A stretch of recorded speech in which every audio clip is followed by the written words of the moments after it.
Assalamualaikum warahmatullahi wabarakatuh. Kami di sini akan menjelaskan mengenai kajian kritis sumber pembiayaan CSR. Yang pertama ada pengertian CSR. Menurut Undang-Undang Perseroan Terbatas Nomor 40 Tahun 2007, yaitu komitmen perseroan untuk berperan serta dalam pembangunan ekonomi berkelanjutan guna meningkatkan kualitas kehidupan dan lingkungan yang bermanfaat. Dan menurut ISO 2600, yaitu kewajiban perusahaan dalam menaati peraturan pemerintah dan memberikan dampak positif terhadap masyarakat serta lingkungan dan pembangunan yang berkelanjutan. Kemudian ada konsep CSR, tanggung jawab sosial perusahaan merupakan pendekatan di mana perusahaan mengintegrasikan kepedulian terhadap operasi bisnis dan interaksi mereka dengan para pemangku kepentingan atau stakeholders. Kemudian konsep ini terbagi menjadi dua, yaitu konsep tanggung jawab dalam makna responsibility, yaitu menekankan pada suatu perbuatan yang harus atau wajib dilakukan secara sadar dan siap untuk menanggung segala resiko. Kemudian ada tanggung jawab dalam makna liability. Apabila tanggung jawab itu ada pengaturannya secara eksplisit dalam suatu norma hukum, maka termasuk dalam makna responsibility. Untuk landasan peraturan CSR, yang pertama Undang-Undang Nomor 22 Tahun 2001 tentang minyak dan gas bumi. Yang kedua, Undang-Undang Nomor 25 Tahun 2007 tentang penanaman modal. Yang ketiga, Undang-Undang Nomor 40 Tahun 2007 tentang perseroan terbatas.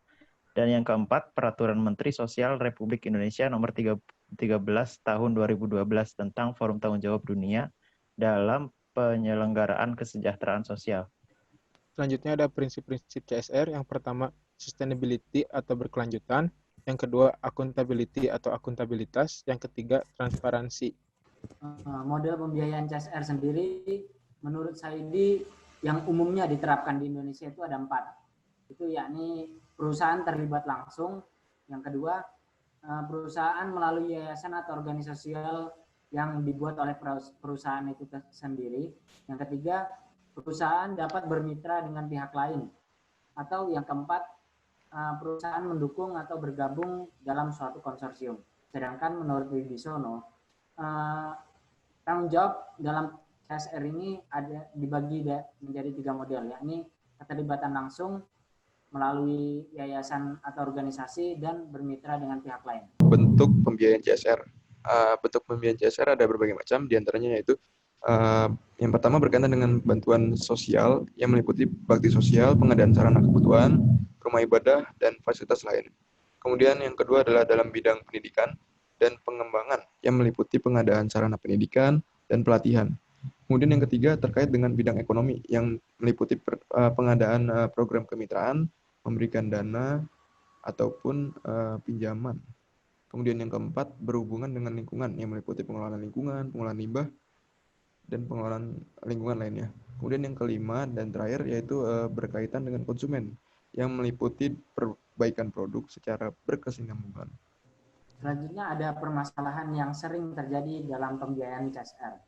Khususnya di Indonesia ini, permasalahan yang terkait dengan CSR itu tidak jauh dari UU Perseroan Terbatas dan PP yang mengatur tentang tanggung jawab sosial CSR. Next. Permasalahan yang dimaksud itu bahwa UU, PT, dan PP yang mengatur tidak mengatur sanksi bagi perusahaan yang tidak melaksanakan CSR. Yang kedua, pertanggungjawaban pelaksanaan CSR itu hanya dimuat dalam laporan tahunan perusahaan, sehingga tidak ada pertanggungjawaban lain selain laporan tersebut.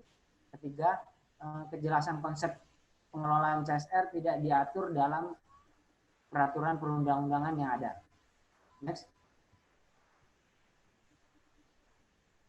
Yang keempat, pelaksanaan CSR sering tidak menyentuh akar permasalahan karena perencanaan di awalnya yang kurang matang. Kelima, tujuan CSR hanya sebatas aktivitas filantropi atau kedermawanan suatu perusahaan. Yang keenam, yakni perspektif masyarakat itu sendiri terkait CSR yang sering menganggap bahwa CSR hanya dilakukan oleh perusahaan-perusahaan besar.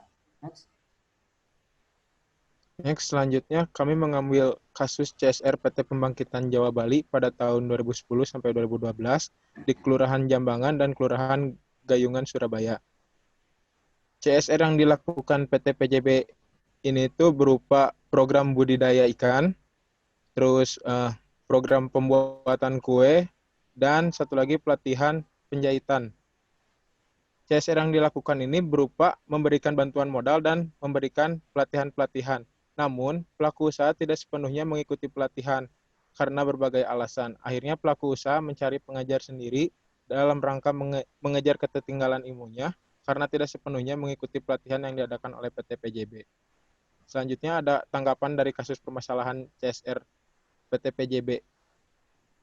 Tanggapan saya mengenai kasus permasalahan CSR yang terjadi pada PT PJB ini, CSR yang dilakukan PT PJB itu menurut saya sudah sangat baik karena program CSR yang dilakukan itu sudah sesuai dengan prinsip-prinsip dari CSR itu sendiri, yakni sustainability, akuntabel, dan transparansi. Itu tergambar melalui laporan tahunan yang telah mereka buat sejak tahun 2004 hingga saat ini. Sedangkan permasalahan yang saya tanggapi ya ini mengenai program tersebut hanya berjalan 2 tahun karena kurangnya monitoring sehingga tidak dapat mengevaluasi apa yang mereka lakukan pada program CSR. Next. Sama halnya dengan tanggapan oleh kawan saya tadi bahwa untuk konsepnya sendiri PT PJB ini sudah sangat baik karena sudah sesuai dengan prinsip-prinsip CSR. Oleh karena itu akan tetapi cukup banyak juga persoalannya seperti yang sudah dijelaskan juga dengan kawan saya tadi. Oleh karena itu diperlukan pertimbangan yang matang dalam pelaksanaan program CSR. Mulai dari konsep hingga teknis program CSR itu, hingga monitoring dan evaluasi dari CSR agar semuanya itu semua masyarakat bisa terlibat dalam program CSR itu dan bisa bermanfaat juga untuk masyarakat. Next.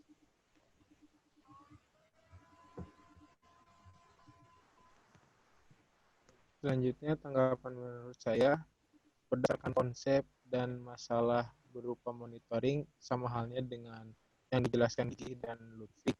Namun di sini ada satu masalah lagi yaitu kurang komprehensifnya CSR yang dilaksanakan oleh PT PJB yang hanya melakukan pelatihan mengenai manajemen organisasi dan bagaimana mengelola modal hanya untuk para penanggung jawab kelompok sehingga sebagian besar anggota tidak memiliki ilmu yang sama.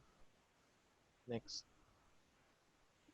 Menurut saya ingin menanggapi yang bagian permasalahan yang masyarakat tidak dapat mengikuti hingga akhir, ya, sehingga mereka harus menyewa pengajar yang merupakan permasalahan yang harus diawasi oleh pihak perusahaan ataupun pihak ketiga dari perusahaan yang menjalankan program-program yang dirancanakan di dalam CSR ini agar dapat terlaksana dengan baik sehingga nantinya benar-benar bermanfaat bagi masyarakat sehingga tidak ada kejadian seperti ini lagi di masa mendatang.